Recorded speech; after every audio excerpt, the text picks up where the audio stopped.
From the shores of Malibu where the waves are pumping, to the Great Wall of China and back to the streets of Las Vegas where the UFC is coming.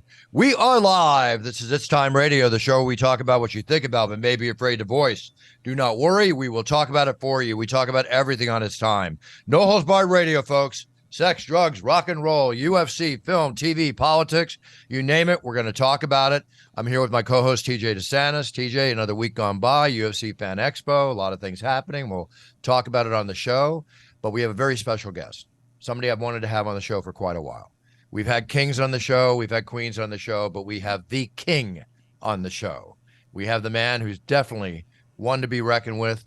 5-time ADC world champion, 2-time IBJJF no-gi world champion, 4-time Eddie Bravo invitational champion. I don't know what I'm missing. I don't know what else I have to say.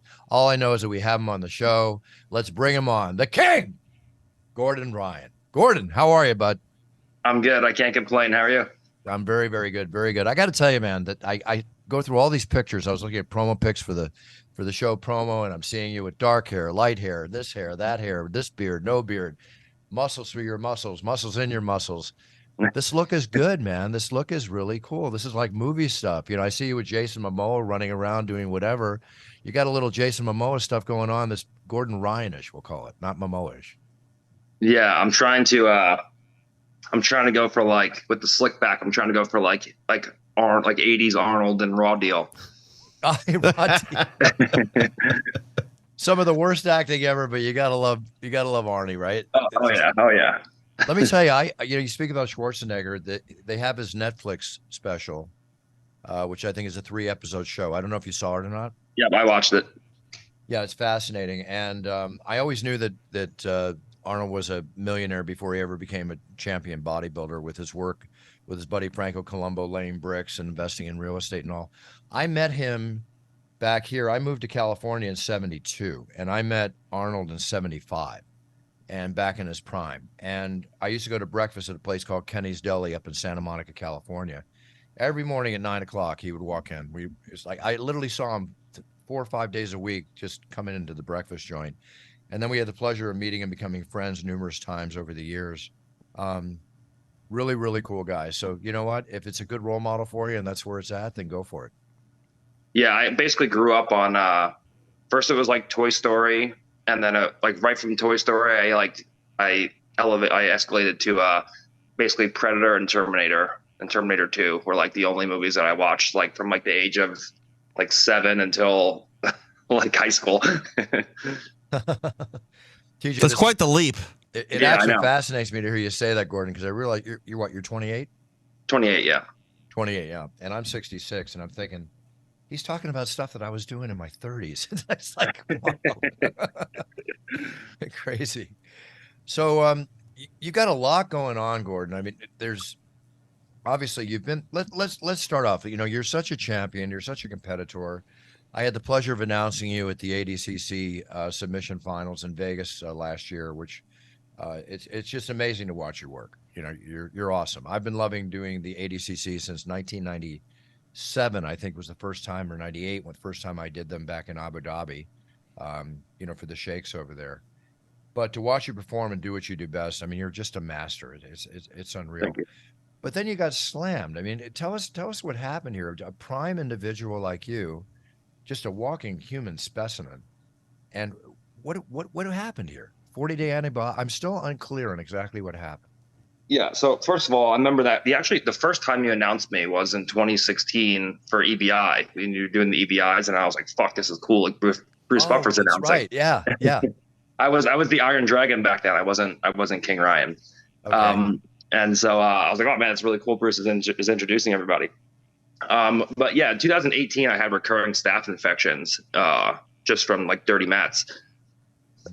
And I was like pounding medicine, and the medicine just wiped my stomach out because I was on so much antibiotics for my staph that I took antibiotics for the staph. It would mess my stomach up, and then my immune system would be kind of weak from trying to fix my stomach. And then I would get staph again, and I would take more medicine, and I just kind of got caught in this loop where I was like probably on antibiotics more days in 2018 than I was off antibiotics. Like it would just be like 2 weeks on antibiotics, And like 2, 3 days, I'd be fine. Staph again, 2 weeks in antibiotics, 2, 3 days. And it was just like, it was miserable. And then so I didn't compete like the first half of 2018 because my stomach was so messed up. And then I was trying to go to different stomach doctors and figure out what was wrong, and nobody could figure it out. And so I was like, you know what, I'm just going to deal with it. I'm young. It should get better. You know, and I was like 22, 23 at the time. And I was like, it'll just get better. Like eventually I'm young. It has to. And so I kind of just tried to deal with it going into late 2018, 2019, and then 20. And then I went to like 4 or 5 different doctors, like maybe a half a dozen doctors that are supposed to be like the best in the country for GI issues. And they just do like the same blood work.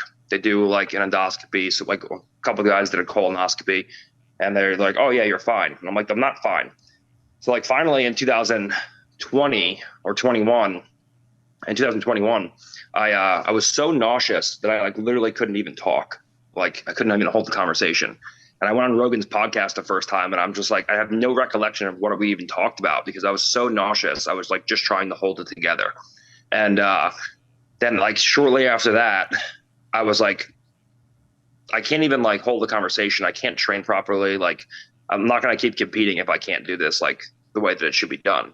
It's just not professional. So I was still winning matches, but I just was like, this is just not professional. And, you know, I feel like my quality of life is just so poor that it doesn't make sense for me to just focus on keep doing camps. Like I'm just going to stop competing. So I announced that I was like taking a leave of absence from competition. And I didn't know if I was going to be back because at that point it had been like 4 years, 3 or 4 years almost, with doctors just not being able to figure out what was wrong with me.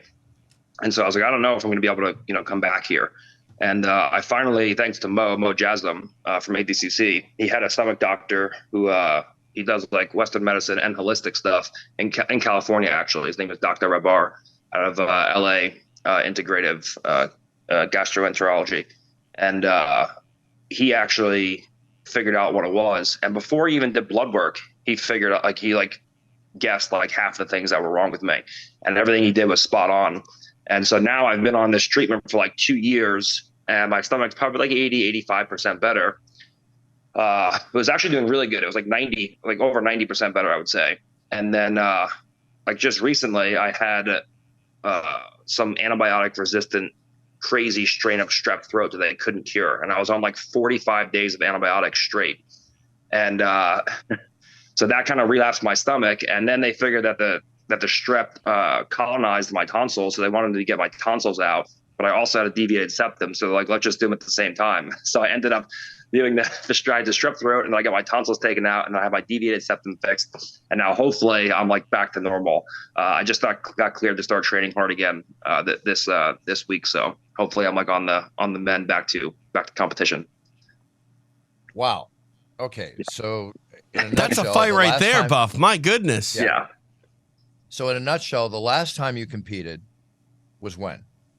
Last time I competed was December on the Fight Pass Invitational. And then I was supposed to compete against Felipe Pena in December or in February, but I got a stomach virus like the week of the event. And I had like crazy diarrhea, and I was like super dehydrated. I was trying to do IVs because that was like the best camp I ever had. I felt better than ever, like way better than I did for the ADCC camp.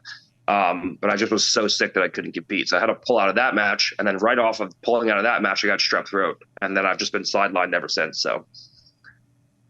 So now are you good to go? I'm hoping so. Yeah. It seems like it's always one thing after the other, but I'm always trying to stay positive. And, you know, once I finish one thing, I'm like, okay, I'm ready to go now. So I'm hoping I'm going to hop back into a routine, get back into training. I'm filming some instructionals right now. But once I finish that, then we'll be back into a routine. And then I'm hoping to come back to do an October card. And then I'm hoping to headline that Fight Pass Invitational in December with George and do co-main and main event. Yeah, that would be great. When George St. Pierre steps on the mat, that's going to be awesome. I'm so happy to see him coming back and compete. I hope it gives him the edge and maybe he wants to step in and have one more MMA fight. I know. Oh, man, you're greedy, Buffer. Come on. I know, but, you know, what can I say? Wishes are wishes. What can I say? But I'll tell you what, Gordon, you know, all this rough stuff, and I'm sorry to hear you're going through all this, but all this rough go that you've had, which comes on the heels in January when you signed your 7-figure deal, you know, your sponsorship deal. which I got to say the timing of that with everything going on is perfect. Does that, I have to ask, because I mean, I'm a businessman, I deal with contracts all the time. Does your Flow Sports agreement, are they sticking to it through all this? Well, yeah. So I was supposed to do 5 matches with 5 matches, 7 figures for this year, but they were all to be determined dates because you can't plan. No, different athletes have different schedules, so they were all just to be determined dates. So I'm still getting paid the same for the matches, but the 5 matches just won't happen this year because I've been sick the whole year. So they'll just carry on into 2024. Okay, so but they're honoring their contract. Yeah. It was supposed to be. They were all to be determined dates, so it was just one master contract, and then we had like another, and then we had like individual, amendments for when the dates were going to be signed, because all the athletes have already agreed. It's just determining dates. So they were supposed to happen in 2023. I was going to try to do a really heavy 2023 and then rest like the first half of 2024, and then do like a few warm up matches before ADCC. But then I've been sick for the last 4 months, so I kind of get sidelined. So now those matches, the ones that I haven't done, I'm hoping to do one of them. One of them was supposed to be Felipe, so I'm hoping to do one of them in October, and then do hopefully 4 of them next year at some point. Okay, well, don't do them on October 26th when Ngannou fights Tyson Fury, because I think a lot of eyeballs are going to be on that show. For sure. No, I think the first Flow show in October is going to be early October. So. Very cool. While I said that, I want to go. I'll go into Ngannou and Tyson again, but getting back to the money, it's. I'm all about whether you're a jiu-jitsu competitor, MMA, striking, whatever. I mean, when you're putting your blood, sweat, and tears on the line, I want people to get paid a lot of money. Of course. I'm so happy to see that even back in the days of ADCC, when guys were competing for, no matter what they got from the Sheikh Tanoon or whatever, when you went over to Abu Dhabi, all the gifts. I mean, Mark Curry used to get treated like to hundreds of thousands of dollars with the stuff. But I mean, to compete for $1,000, and now you go into Eddie Bravo's organization in the EBI Invitationals, and what is he paying TJ, like 12.5 a submission? I mean, it depends. Gordon, did you have a $50,000 payday at EBI?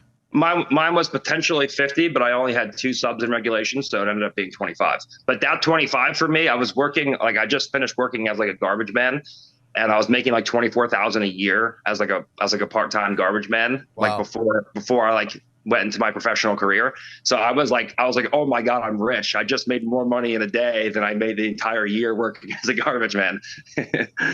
You know, it's crazy. I mean, we're talking about a sport where for the longest time, and still to this day, like if you want to compete, you have to pay generally. Not a lot of guys making their living by competing in no-gi grappling. And I think Gordon, Bruce, is really sort of the trailblazer in the sense of he's the first sort of mainstream combat sports athlete that the next generation can look up to and be like, yeah, I want to be that guy. I want to try to win my money on the mat, not by, going out and having a good performance in like a super fight and then trying to sell seminars. Like Gordon is able to focus on himself as a competitor in, it's prize fighting, even, grappling, it's prize fighting.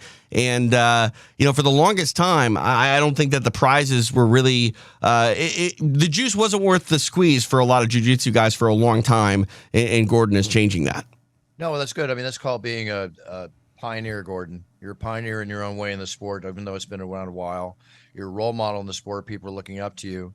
When you turn right or you turn left, people are going to think about, I should turn right and I should turn left. It's a large responsibility, but with greatness comes great responsibility, as they say. And I think you should just be shoeing it up like there's no tomorrow. Be proud of it. Do you get off on that? Do you like the fact that people are on you and eyes are on you and you're basically a role model for the sport? Does that affect you at all? No, I like it. And, I'm one to look to add pressure to myself. Like I did the Vision this year, plus a super fight for ADCC. I go out and call my submission. So I like the additional pressure. I like the eyes on me.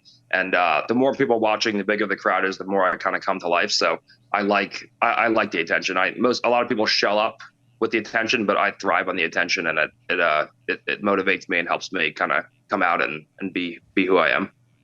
Very honest answer, and I respect you for it. Thank you. I appreciate that. I like that a lot.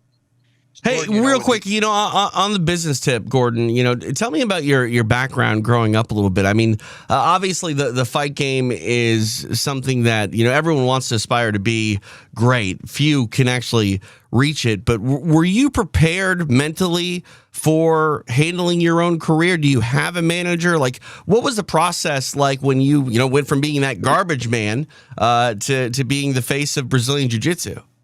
Well, John set me, Gary Tonin, and Eddie Cummings down when I was like 16 or 17. And, those guys are the pros. I was just there, as a training partner, aspiring to be good.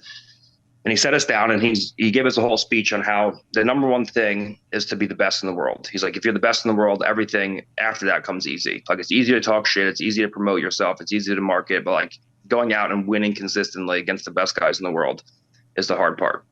And so he's like, there's two ways to be exciting. He's like, you can be exciting inside competition or outside competition. He's like, if you look at a guy like George, he's like, George was never really a shit talker and he wasn't really like that exciting outside of competition, but he would just beat people all the time and he won for a decade straight or more. He's like, if you look at Anderson, he's like, he didn't really have that crazy antics outside the cage, but he would go in and he would make people look like they never trained before. He's like, if you contrast that to a guy like Chael, he's like, Chael's obviously a great fighter, but like Chael's not a guy who won, the UFC belt and then defended it for, 8 years in a row. He's like, but Chael was so interesting outside of competition that he got eyes on him and he got people interested in the fights. Wait, I thought he beat Anderson Silva in Abu Dhabi. I'm just kidding. Good. I mean, if you ask Chael, yes. Yeah.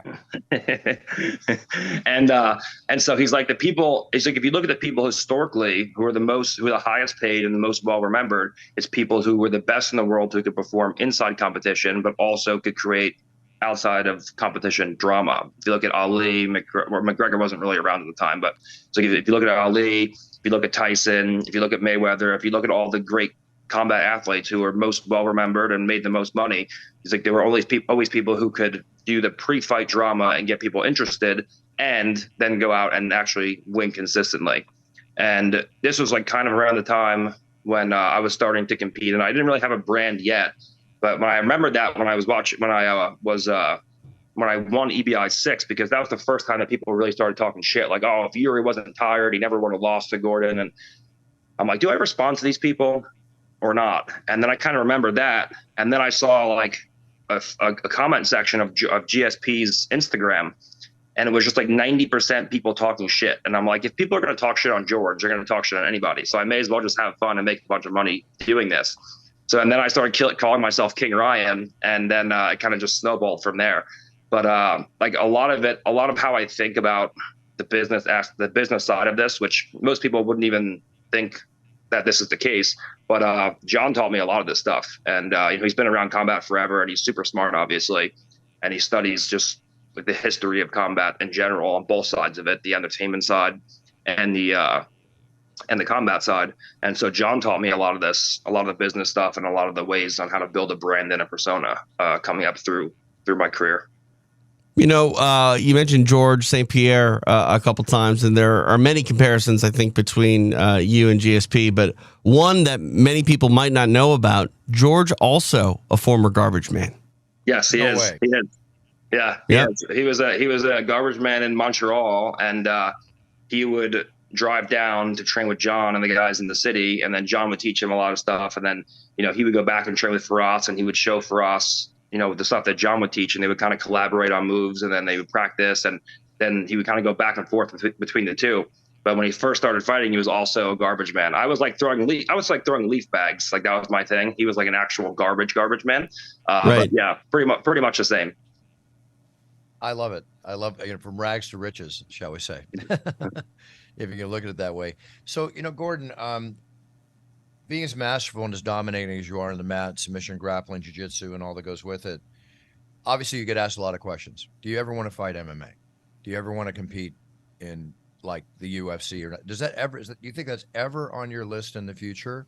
Or are you going to concentrate, considering how fast and forward the grappling world is moving financially and everything else, and just concentrate on where you're king? Well, so I was actually going to fight MMA in 2019, but then I tore my LCL, and then right off of that, I had to jump back into an ADCC camp. And so then I did the ADCC camp, and then I won the absolute, and then I had to fight Andre, and I kind of kept getting roped back into jiu-jitsu. And John at one point sat me down, and he's like, dude, he's like, just fucking stick with grappling. He's like, you're already the greatest of all time. You make a bunch of money, and the sport is right on the cusp now of like being projected into that mainstream kind of sports area. Mm-hmm. And so he's like, if you leave the sport now, like it's going to devolve back into what it was because there's no stars in the sport. He's like, it's like you are literally the only hope the sport has right now of becoming a mainstream sport. And John has never been wrong about anything, whether I thought he was wrong. And then like 5 years later, he ended up being right. Like he's pretty much spot on with everything that he says. So I tend to kind of agree with John that at least for right now, until one of my guys either takes my spot and wins the absolute in ADCC, or there's like another legitimate star that is bigger than the sport of jiu-jitsu, like unless there's like another Tony Hawk, I think right now I have to at least stick with grappling because I feel like I can get it into a situation where we are a mainstream sport and athletes are actually getting paid real athlete money to compete. So for right now, at least I'm sticking with just jiu-jitsu. Good. You know what? I totally commend that answer. I'm with you completely 100% on that answer. Hey, real quick on that tip, I know it was talked about, I think in like 2017, but Eddie Bravo continues to sort of push the envelope, be innovative with his shows, and it was promoted that you were going to have a combat jiu-jitsu match with Fabricio Verdum. Obviously, that didn't come to fruition. Would you be open to combat jiu-jitsu, Gordon, or is that off the table? Yeah, I would do combat jiu-jitsu just because it's so closely related to jiu-jitsu that I wouldn't really have to do like a separate camp that takes me away from my jiu-jitsu training. Like if I did an MMA fight, I'd have to do like an MMA, like a camp that would take me away from like my no-gi jiu-jitsu goals, right? But combat jiu-jitsu is basically just what we do every day. The bottom is all about inside position, which is what I do anyway, so you can't get hit. And then the top is just basically doing jiu-jitsu, and you can throw some slaps here and there, but the slaps don't really do enough to actually hurt people for the most part. So it's mostly just jiu-jitsu with a little bit of fake strikes, essentially. So I would definitely do that. And then it's EBI overtime. So you're basically just preparing for like an EBI match with some additional strikes. And then, John has taught a lot of his, like he calls it grapple boxing, because it sounds more sophisticated than ground and pound.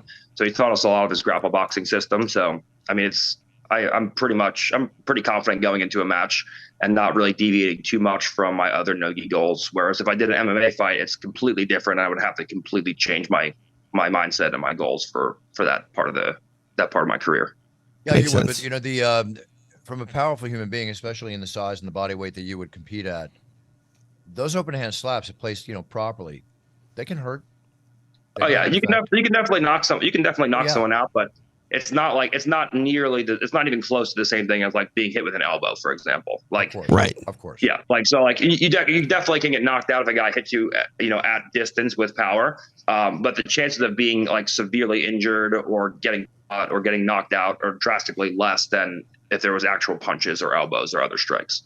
Gotcha. And that's the thing about combat jiu-jitsu is, Eddie talks about this all the time. Like, yes, you can win by TKO or knockout, but the bottom line is it's still a jiu-jitsu tournament. The goal is still to get to a submission, but it keeps jiu-jitsu a little bit more honest than, in a real life street conflict, you're not going to pull guard in the middle of an alley when someone wants to fight you. Exactly. Yeah, of course. And it's cool too because they have the get down rule. So if there's too much wrestling, then one person has to start on top and one person has to start on bottom. So it's definitely an interesting rule set, and I would definitely be open to competing, in one of those. I was going to compete against Fabricio, which Verdum, but that's where I tore my LCL, so I had to get surgery on that, and I was kind of like I was at the event, but I was hobbling around in my knee brace before I got surgery. So now one last serious question. It's just an overall general question. USADA entered the world of MMA.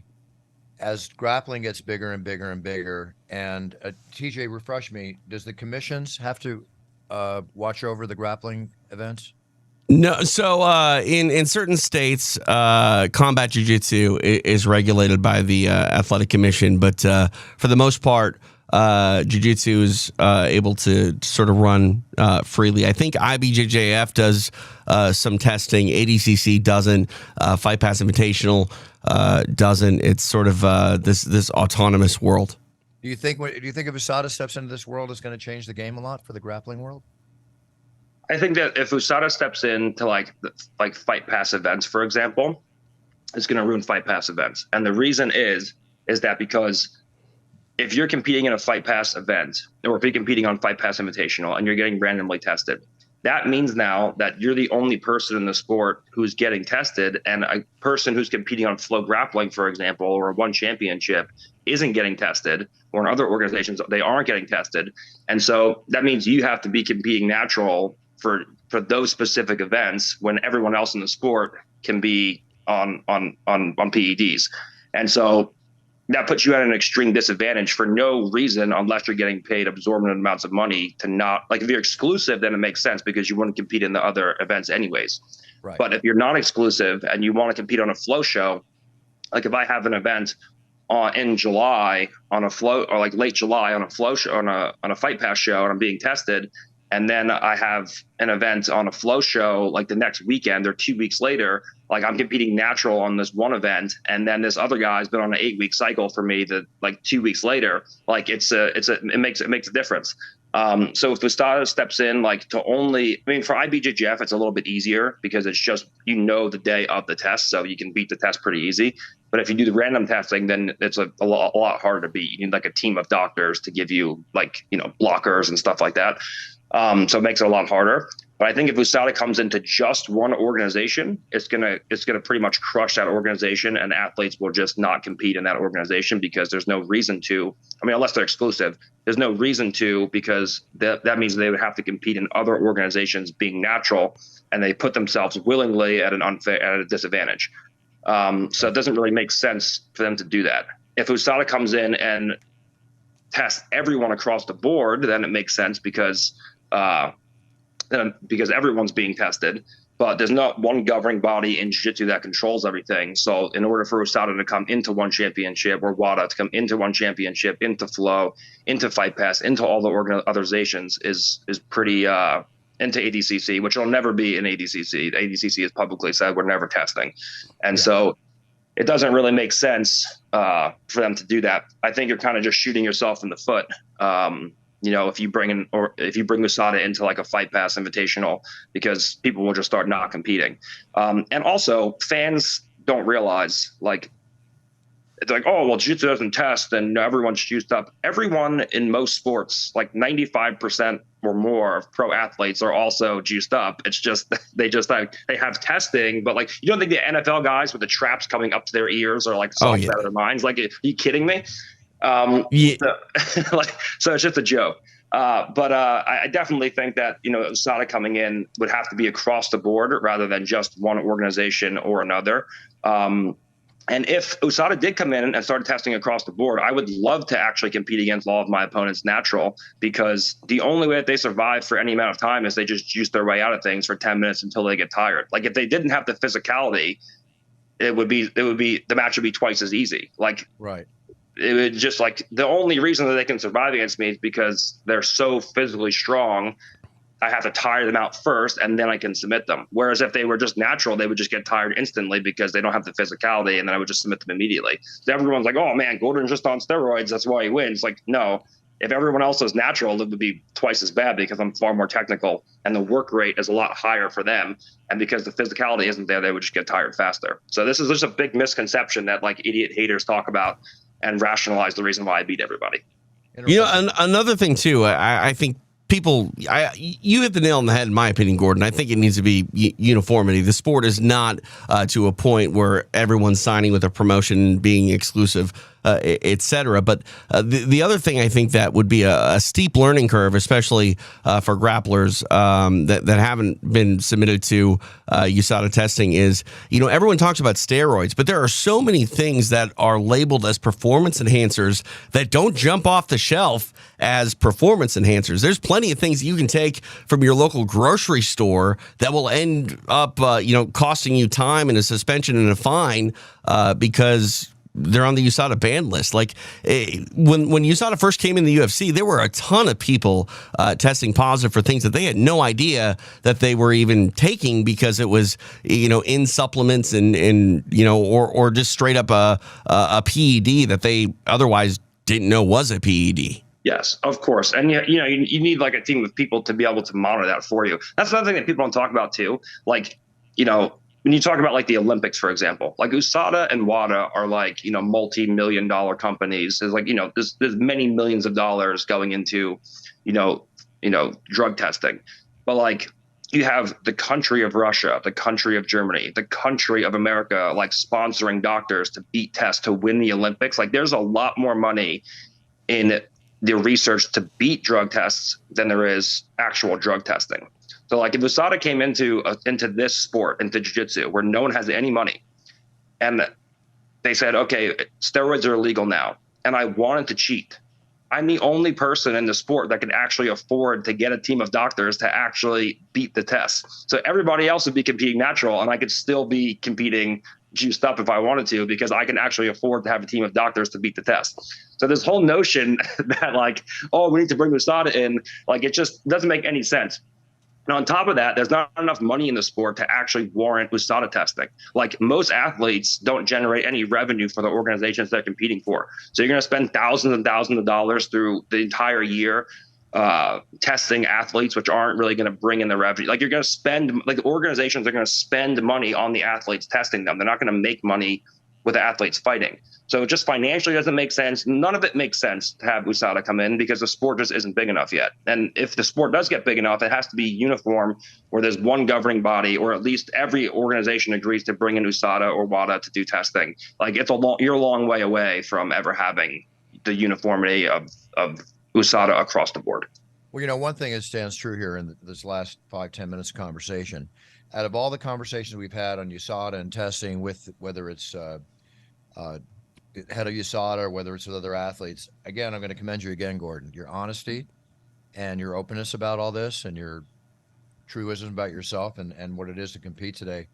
Actually a little blown away by the last 10 minutes, TJ, because this is the most honest dissertation I've heard from an athlete about USADA and the testing going on out of anyone. You follow what I'm saying? Yeah, but I mean, Gordon is in the middle of it, like this is the thing. And I honestly, like, I don't feel bad for you, Gordon, but I do sort of sympathize with the idea that, you are the face of the sport, whether you like it or not. You're the face of this sport. You're going to get the love and accolades of people that adore you, and you're going to get the vitriol and hate of people that can't stand you. By the way, both of those audiences are great for business. They're going to keep putting money in your pocket. But you are sort of the go-to person for all of the questions, comments, concerns regarding the evolution of the sport, regulatory and otherwise. Yeah, and I think that a lot of people point fingers, but it's like, well, my whole brand is built on authenticity and being real.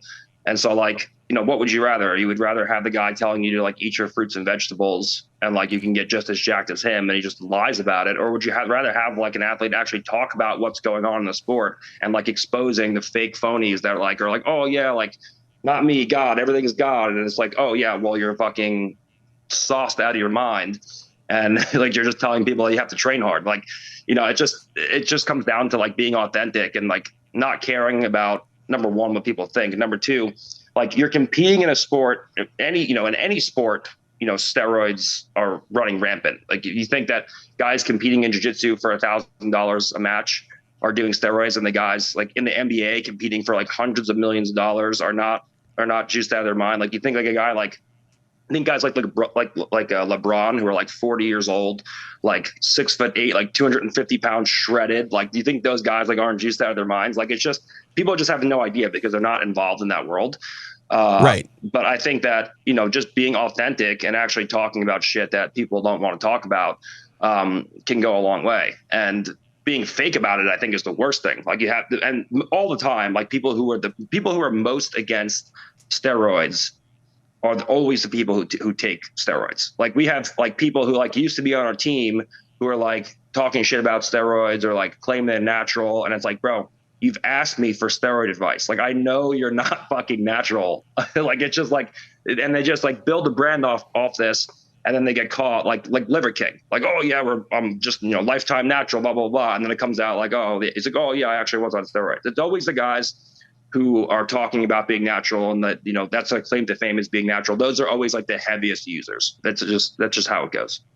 I remember having a conversation with Jeff Munson, former UFC heavyweight title challenger, in like 2007 or 8, and he said, similar to a lot of things that you're talking about, Gordon, like everyone is going to look for an advantage. If you're not looking to put something into your body that helps you be a better athlete, then you're not competing at the highest level. That said, he said, I can spend a bunch of money on supplements and try to get them to mimic the effects of steroids, or I can just buy steroids, which are cheaper, and they 100% act like steroids because they're steroids.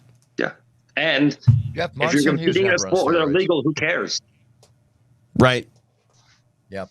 Well, here, let's get off that. I think we kind of needled that to death. So we'll leave it there. Let's go into some other stuff, Gordon.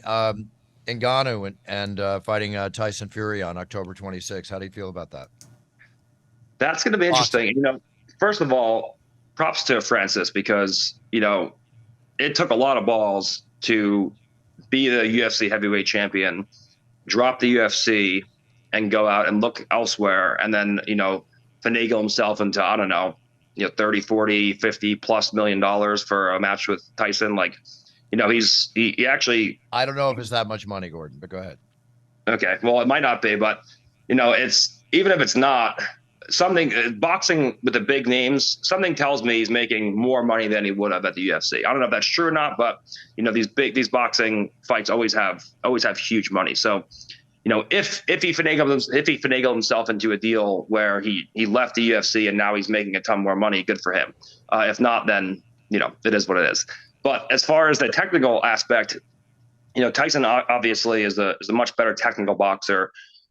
He's much bigger than Francis, which is insane to think about because Francis is enormous.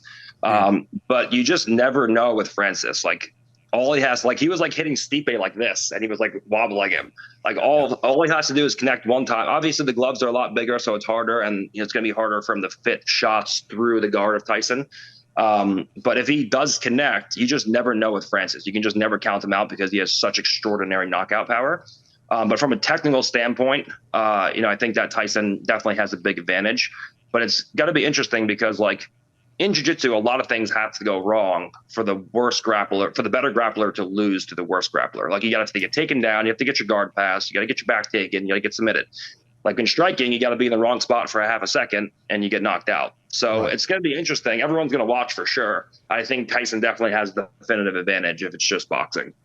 Well, the good thing is that they're both going to make huge paydays. We have two boxing events coming up: Nate Diaz and Jake Paul, Ngannou and Tyson Fury. That most all the UFC MMA eyeballs are going to be on watching both these events. So let them make all their money. Ngannou, nothing but praise for Ngannou, nothing but respect for Ngannou. Grab that money, grab that 10, 20 million you're going to make, which he might even retire after that. Who even knows? Hey, I don't agree with that, Buff. I think both Nate and Ngannou find their way back to the octagon before it's all said and done. Nate's still got to fight with Conor McGregor whenever he wants it. It could happen 15 years from now. People will still pay for that. And, Francis, for whatever reason, a guy that really didn't resonate with a lot of casual fans, for better or for worse, I think that this decision, it was a ballsy one. We talked about it, to leave the UFC. And it seemed like it took forever for this to get announced and actually come to fruition. The fact that it's happening, I think win, lose, or draw, he's going to raise his value in the MMA space infinitely. And I think he'll be back in the UFC before too long. Well, I said might because I hope he comes back. Bottom line. Yeah. I hope I he hear comes back to balance out the heavyweight division and have the true undisputed champion for sure. Speaking of UFC, we come off this weekend, which Gordon, you were there, watching the show. We were all there watching the show. I was there announcing the show, but wow, considering UFC Expo Fight Week, the biggest show supposedly of the year, it paid off. This was the biggest show of the year. Would you say? Yeah, I mean, the card was amazing, and all the way through the card was awesome. Some great fights. And who is it? Dan Hooker broke his arm, like broke his jaw, and still managed to win. Like that was nuts. And then obviously Volkanovski just proves that he just leaps and bounds above everybody in that division. So I think through and through, the fights were all amazing, and then you have Volkanovski finishing it off with a very, very dominant performance. And then I was actually really surprised. Robert Whittaker lost. I looked at a stat. I think the only person Robert Whittaker has lost to, I think, in like the last decade was Adesanya. So the fact that he lost and it set up the next great title fight, between those guys, I think is a good storyline. And I think overall, just the whole fight week leading into that event, which was amazing, I think was just a perfect week pretty much. Absolutely. And then you got Brandon Moreno, who fought with a broken hand from the very first round for 5 rounds. I mean, it's the respect I have for these men and women and what they go through, as well as yourself, is tremendous. Bo Nickel coming in, champion wrestler. I talked to him after he knocked out Val Woodburn. And it's like, there's really no question about Bo Nickel right now. Sure, it's 5-0. It's only 5 fights in MMA, but aside from being the master wrestler that he is, he came out like a striker and he took care of business. He's a competent jiu-jitsu player as well. If people don't know, he did one of the Fight Pass Invitationals, and Bo willingly went to his back with Oliver Taza. Like the fact that he's as talented as he is as wrestling, and we're starting to see the hands. Like I think he's got tricks up his sleeve on the floor from a jiu-jitsu perspective that we're not even close to scratching the surface on. Yeah. Oh yeah. Absolutely. He's willing to learn too, which is the big thing. Like if you're like putting yourself in a position in competition like that, because he knows the end goal is MMA, and so he's using jiu-jitsu competition to go out and practice stuff. Like that's like a learning mindset, and like that's a guy who's going to excel because he's actively trying to work on things that he's bad at under stress in competition. Right. And then we have one of the most dramatic events of the evening, which was the retirement of Robbie Lawler after a commanding way to go out, taking out a very tough guy in Nico Price. That 3, 4, 5 punch combination from the inside, just wiping him out. Very emotional. There's a tear in my eye, Buff. Pardon me? There was a tear in my eye watching him get his hand raised and the highlight package that the UFC production team put together. Yeah, that was amazing. The first ever UFC pay-per-view I bought was UFC 40. Robbie was in the first fight of the night against Tiki Gozin. You remember the fight that was stopped because of a cut? Yeah. In the fact that Tiki lost consciousness. But no, phenomenal stuff. I mean, as a hardcore MMA fan, it was very hard to stay composed among my coworkers on Saturday night when Robbie said farewell.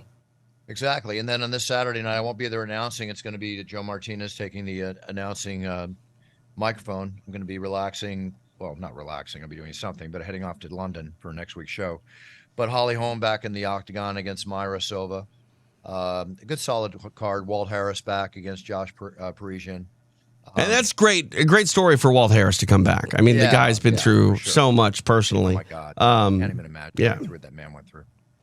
Yeah. Hey, while we have Gordon, I'm curious, Gordon. I want to pick your brain on this because I feel like where Brazilian Jiu-Jitsu and no-gi grappling is similar to where the UFC and mixed martial arts was in the early 2000s, just on the cusp of blowing up to become this mainstream sport. And the vehicle that really put mixed martial arts and the UFC on the map was The Ultimate Fighter. What would you think of an Ultimate Fighter reality show, but with Brazilian Jiu-Jitsu practitioners and letting the casual audience sort of inside that bubble, through a 8 or 12 week television series culminating with a big fight card? Do you think that would work? Would that resonate the same way that The Ultimate Fighter did? So I actually talked about this with the Fight Pass team, and I told them that they should definitely do this. It won't be. There's always going to be a limit on the cap of the amount of fans in jiu-jitsu is never going to be as big of a spectator sport as the UFC because there's no striking. Right. Yeah. And people can relate more to striking than they can grappling. But I do think that it would be a huge success for grappling in general. Like Flow Grappling did the same kind of thing. They had like their Who's Next show, and they took 2 coaches, and then they put them in a house together, and they had their teams grapple, and then they had the finals on a Who's Number One show, which I headlined a few months later, and that was a huge success because it gives you drama and it gives you a story, and it gives the viewer at home a chance to get to know the athletes and to emotionally invest in and connect to their favorite athletes. And so it gives you that emotional element where you build a story up until the finals, and then you have, the athletes fight. So I think that anything that you can do to get the audience emotionally invested will definitely be big. And because you have so many people who are already watching jiu-jitsu, I think that the fan base is there. And if the UFC really puts money into doing like a high quality, show, they put the athletes in a nice big house. And I think the idea is that you want aspiring athletes and kids to look at this and be like, that's something what I want. That's something that's where I want to be. Like, I want to do that. Like, you see the athletes, like these aspiring athletes who are competing on the show, like, in this mansion, in this big house, and they're hanging out with the best athletes in the world. And we're bringing in the best athletes. Like, I'm bringing in GSP to run a grappling session for people, from the guy from, Arkansas who just wants to do jiu-jitsu for a living. And so people can watch that and they're like, wow, it's really cool. I wish I could do that. Hey, two parts. Go ahead. No, just say if they do it like that, I think that people can be really interested for sure. Yeah, it's know what it is. It comes down to one thing. It comes down to a number of things, but personalities of people. That's what's going to drive. That's what drives all these reality shows. Whether it's cooking or whatever, it's personalities. You can have all the different gizmos in there in the world, but it's personalities are going to drive the sport. The other thing I think it comes down to is really refining the rule set for, engagement to the casual fan, and getting that MMA fan to become, as hardcore of a grappling fan. So 2-part question for you, Gordon. One, what is your favorite rule set to compete in, round format, structure, etc.? And what do you think is the most friendly for casual fans and viewers, and what rule set would you like to see sort of maybe adopted to get that casual combat sports fan and make them a grappling fan? So this is a really interesting question. So my preferred rule set is obviously no time limit, because at some point the guy has to do jiu-jitsu, and then the more rules you have, the more the athletes are going to try to game the rule set, right? So with ADCC, it's like, you stall and you wrestle, or you don't really try to pass in the first no points section. And then when points are initiated, then you try to score. Or like with EBI, you stall and then you go to overtime if you're good at overtime, and then you do that. So like anytime you have the more rules, the more the athletes are going to try to game the system. So my whole thing is, I only liked the outcome of the match to be determined by the athletes. So that's why I like no time limit, because there's no judge's decision, there's no nothing, and eventually there's going to have to be jiu-jitsu. The problem with that is you can't do that all the time, because a match could theoretically be 3 hours long. Like on Who's Next, they had like a 4-hour long match, so you can't. It's not spectator friendly. Right. I think it's there's a place for it, and there's certain times when you should have no time limit matches to determine who is really the best athlete, who is the best at jiu-jitsu, rather than just the best at playing the rule set, because it's not always synonymous being the best at winning and being the best at jiu-jitsu. You can be a good winner but have terrible jiu-jitsu, and you can have good jiu-jitsu but not be a good winner. Right. I think that no time limit definitely doesn't work for spectators. And I think that EBI is good for spectators, because if you have if you go the full regulation and you don't finish, then obviously you go to overtime, which you start on the arm bar or you start on your partner's back, and the chances of submissions drastically increase. So there's two things that fans want. They want movement and they want submissions. If there's no movement, they're not excited. And if there aren't submissions, like our submissions for us is an equivalent of a knockout in striking. So they want obviously a definitive finish. And so the chances of there being a submission in overtime drastically increase. So that's definitely a good spectator rule set. The problem is that you're always going to have people complain about that, because they would say, oh, well, he would have never have gotten his back in regulation, so it doesn't really count. Or, oh, this guy just games the system and he stalls for 10 minutes and then he just does the overtime. So the regulations are all so boring, and then you have 2 minutes of action in the overtime, and then it's exciting. So, that's definitely an issue. ADCC is also great because you have a lot of movement because of the scoring system. You can't just accept takedowns, and you can. There's a lot of wrestling scrambles that occur. So you have movement, and then you have a lot of submissions off of those wrestling scrambles. And a lot of times, guys get super tired, and as the fatigue sets in, then it becomes easier to get submissions. So I think ADCC obviously is very spectator friendly. We had 13,000 people in Thomas and Mack last year, and going to T-Mobile this year. So I think that kind of speaks for itself. EBI is a great rule set as well. And then, any kind of hybrid rule set, I think that we can come to an agreement on, where you have like MMA and jiu-jitsu crossovers, or wrestling and jiu-jitsu crossovers. Like the match with me and Bo Nickel got a lot of eyes on it, like that stuff like that, where you can come to an agreed upon a hybrid rule set. But there's pluses and minuses to every rule set. And I think it really just comes down to the athlete. Like if you have an athlete that just trains all day to do the minimum to win, like he just wants to win by 2 points, no matter how much money you give him, or no matter what rule set, like the guy wants to win. Like he's going to train, he's going to compete exactly how he trains. Like if you put me in an IBJJF match, or an EBI match, or an ADCC match, I'm competing relatively the same the whole time through, because I just want to submit the guy. So it really comes down to the athlete and how the athlete trains. What did you think of that? Sorry, Buff. What did you think of that Anthony Smith and Glover Teixeira rule set, where it was 4 3-minute rounds and 10-point must system? I think you were one of the judges of that. Yeah, I was a judge for that. I actually think that that's probably easier to convert your average MMA fan to, because they're used to the rounds. But I don't think it's conducive to actually get jiu-jitsu fans, or keep jiu-jitsu fans interested, because of the fact that the rounds are so short. Even a 5-minute round, it is very hard to get a submission in 5 minutes. And so like you spend 2 minutes trying to get a takedown, you spend 2 minutes trying to pass, and now you have 1 minute to try to submit the guy. Like the submission percentage is going to drastically decrease with the rounds. So if anything, I think it should be like what I suggested to Fight Pass is you should have belts that mimic UFC weight classes. And a standard match should be 15 minutes, and then a title match should be 25 minutes. And so you just do the same time limit as the UFC, but instead of breaking it up and having the guys restart neutral, you just do a full 15 minutes or a full 25 minutes straight. So that way the guy can keep progressing through positions until a submission. And then it goes to the judges, or how would you score it if it goes the distance? And then I think you either go to the judges, or you do an ADCC rule set where you just do a hybrid of like an ADCC rule set, but with different time limits, or you do EBI rules at the end. So I think those are. Let me piggyback off of that. I like your idea. I like the idea of maybe 3 judges, but if they're not in agreement, say it's a split decision, then you go to EBI overtime. You could do that too. One thing I suggested to Fight Pass 2, because most of the events are going to be in Vegas, so you can kind of tie into like the Vegas kind of theme of like gambling and stuff.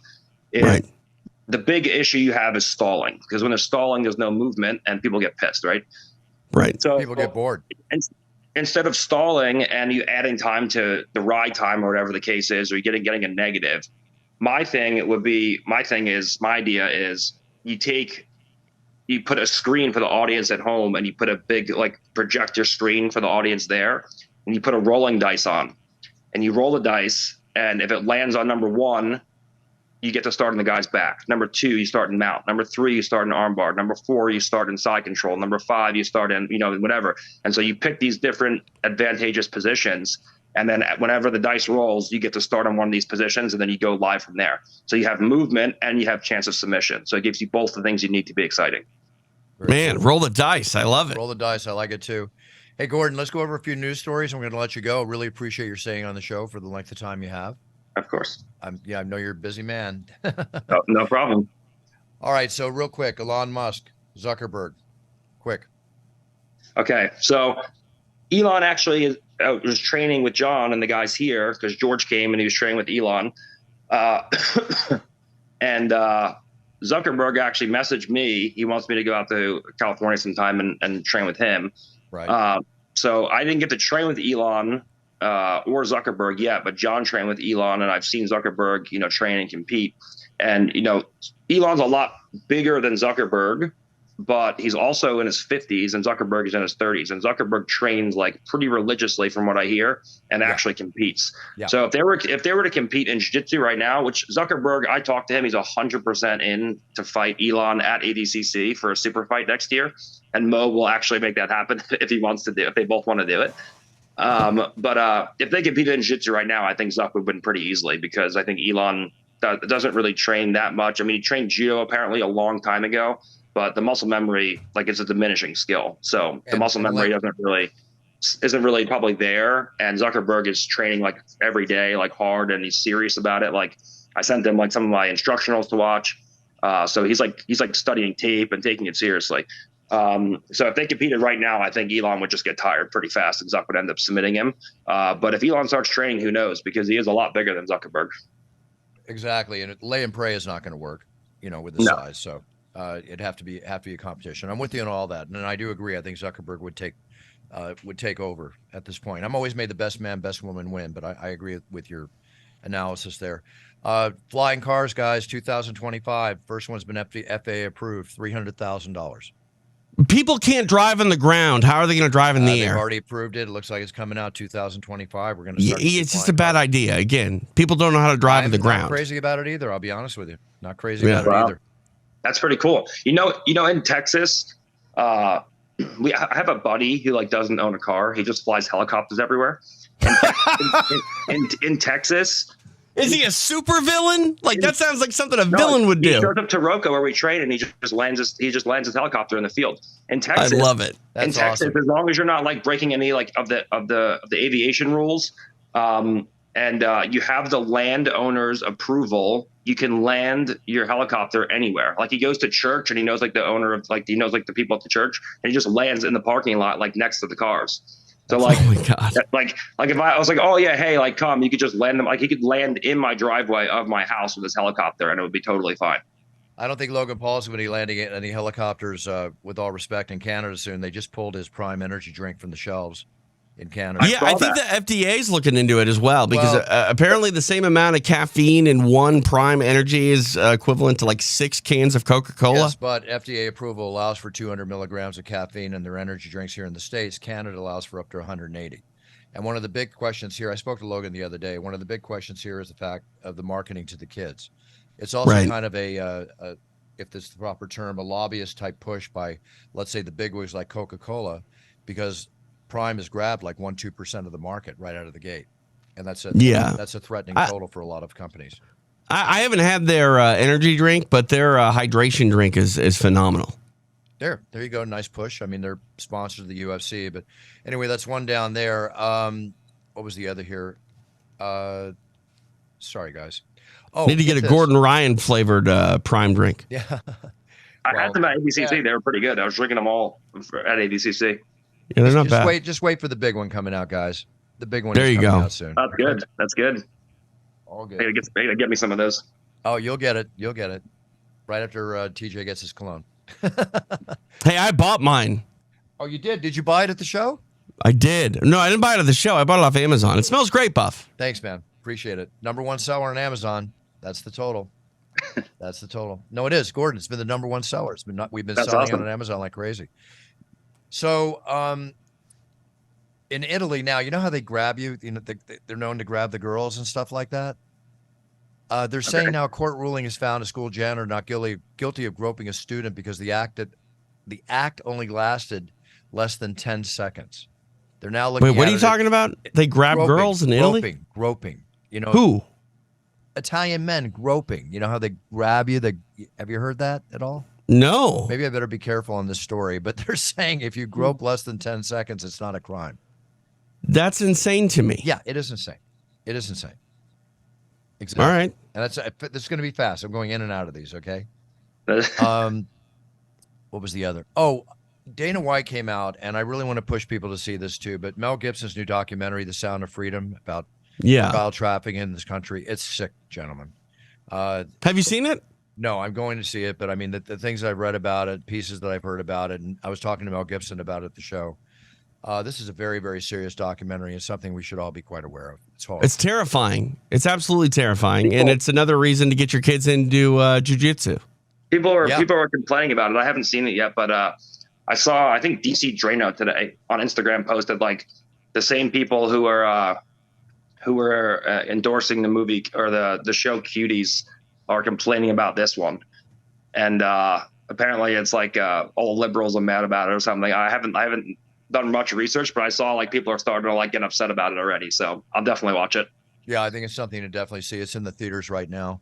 I want to thank our sponsor, medicaleverything.com. They've got a great story on inflammation, how it shortens your life, which I'm sure you'll agree with, Gordon. God knows you put up with inflammation and what you do, and I have too. It's just like the worst thing for the body. So do everything to stop the inflammation in the body, for sure. Another thing now, okay, guys, who eats at Burger King? TJ, I bet you do.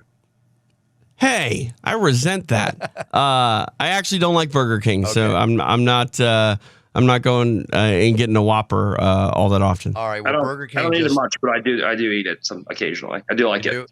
All right, well, if you go to Thailand to train, they have a new burger in Thailand. The cheeseburger.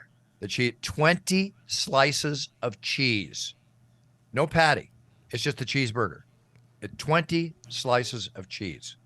Yeah, I mean, if you want to have stomach issues, my God, like 20 slices, dude. Yeah, that's what I was going to say. 20 slices of cheese, and that's going to stick with you for like 5 weeks. It's not going to go through you real quick. That's for sure.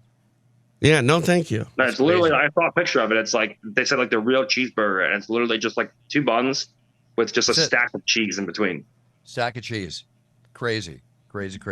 No, thank you. They're coming up with a new COVID shot that should be ready by the latter part of September. I know I've been boosted. I know I've been vaccinated and boosted, but I think my wife got COVID this week. Can you believe it? I didn't even know COVID was still a thing. It's out again. I'm told by my gerontologist I work with, caring for my mom and other people. It's out again. I mean, she was over it in like a day and a half, but still, like I didn't even think that people were still testing for COVID. Yeah. No, it's out. It's still there. It's still there, guys. It's going to be there forever. We have to live with it. My partner in England that does the energy drink and my cologne and everything, he got a real bad case of it just about 3 weeks ago. So anyway. My first one, I've had it like 3 or 4 times. My first one was pretty bad. I was like pretty sick for like the first week, and then I had symptoms through the whole second week. And like the second time I got it, it was like 3 days. I was like sick, and then I kind of just got like colds the next time. Yeah. I mean, if you're what is the term? Immunity? No, when you're compromised. You're compromised. Oh, immunocompromised. Yeah. Yeah. I mean, or you're elderly or whatever. I mean, look, it's still serious stuff. Just got to be careful yourself. But I mean, that's anything. A common cold can get turn into pneumonia if you're 90 plus years old, and On the flip really side, appreciate the time you're giving us, but we're going to sign off. So why don't you let us know anything you want to let your audience know, your fans know. Whatever, promote anything you want right now. Go ahead and pop it out. Not much. We have, I don't know when this is airing, but we have a big Prime Day sale on BJJ Fanatics right now, obviously. My instructionals are all on there. A couple seminars coming up. So if you guys are looking for Gordon Ryan seminars, I have a couple coming up in August and September. So that'll be happening. And then other than that, just look out for competitions, hopefully in October and December. And that's about it. Love all you guys. You giving any cars away anytime soon again? I know you just gave away. Was it a Miata you gave away on Instagram? So we gave away a Miata. I have to get rid of this batch of merchandise, and then the next one I'm probably going to do one eventually, maybe next year sometime before ADCC. I want to do probably like a C6 Z06 Corvette, because I've always wanted to have that car just to drive it around for a little while, and so I can drive it and then write it off and get rid of it. So it's like a perfect storm for me. So and who doesn't want a Corvette? So I think that's so awesome. I don't know if you know this, Bruce, but Gordon, makes these things available to people online, and it's one of the coolest things to see. A poster child in combat sports, literally giving back to his fan base. No, that's very cool. God, I should get Gordon on millions.co. He's perfect for it. Yeah. Do you have like a line of apparel? Like, can I buy a Gordon Ryan T-shirt? Yeah, I have them. They're on my website and my linked in my Instagram. So I did a batch before ADCC, and I had some guy that was managing it, and I had some trouble with him. So I got the merchandise back now, and I'm trying to get rid of it.